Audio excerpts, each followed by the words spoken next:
In the name of the Father, the Son, and the Holy Spirit. Amen. So if the witches and goblins and superheroes in our midst didn't give it away, or the bats and orange motif, we are celebrating All Hallows Eve a few days early this year. The holiday as we know it, Halloween, started off first as religious observance, as a service the night before All Saints' Day. The day that follows also is All Souls' Day. The day in Middle English was called All Hallows' Day, hallowed being an old word for saint.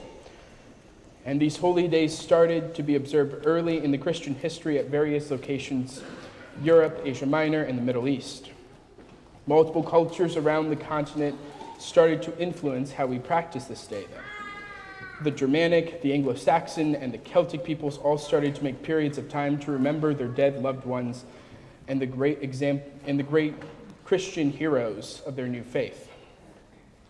Maybe the most pronounced influence of our celebration of Halloween is from the Celtic holiday of Samhain. For Celts, the end of the harvest season, the beginning of winter, was this liminal time.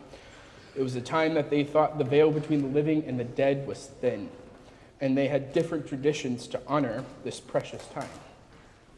Some dressed up in costumes, painted their faces, carved faces into turnips, and partied to ward off the evil spirits, while others donned costumes to scare their loved ones so that they wouldn't get stuck in this world. Some would have giant feasts and welcome their new people back, and others would give offerings of the harvest so that they had food for their journey. However they celebrated, they did this out of their love for their departed. And by no means are the Celts unique in believing that their loved ones still could feel our love for them. Many peoples and cultures, even today, all have practices to honor their dead. Just south of us in Mexico, people celebrate El Día de los Muertos, or the Day of the Dead. They will clean up their loved ones' graves, decorate it with marigolds. In their homes, they would build ofrendas, or little home altars with pictures of their loved ones and offerings of their favorite foods and trinkets and candles. A few weeks ago, when I went to Shabbat service, Rabbi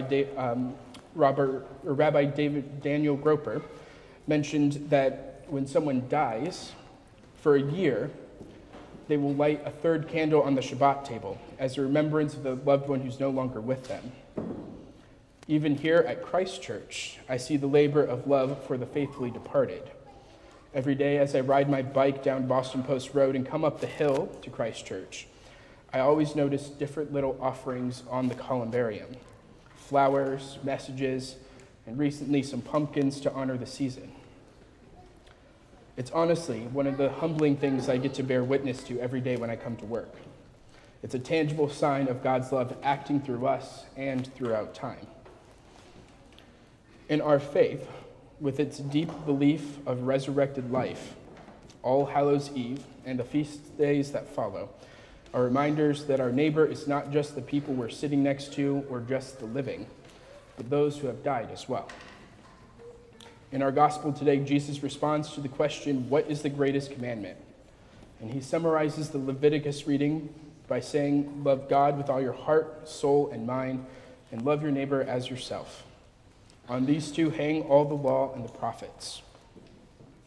These commandments are part of the covenant that Jesus and all Israelites were a party to.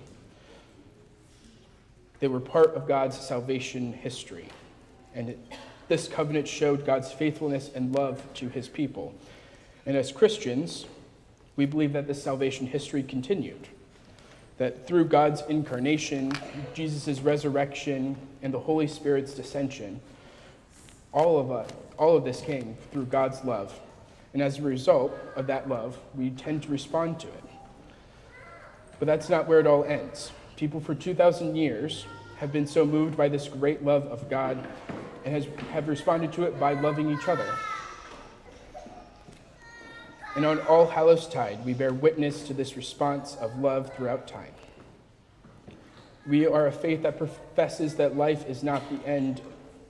We profess that we will join Christ in his resurrection. What does that mean? I don't really know. I have faith that God does. All I know is that it dramatically changes who my neighbors are. That our faithfully departed are equally my neighbors as any of you.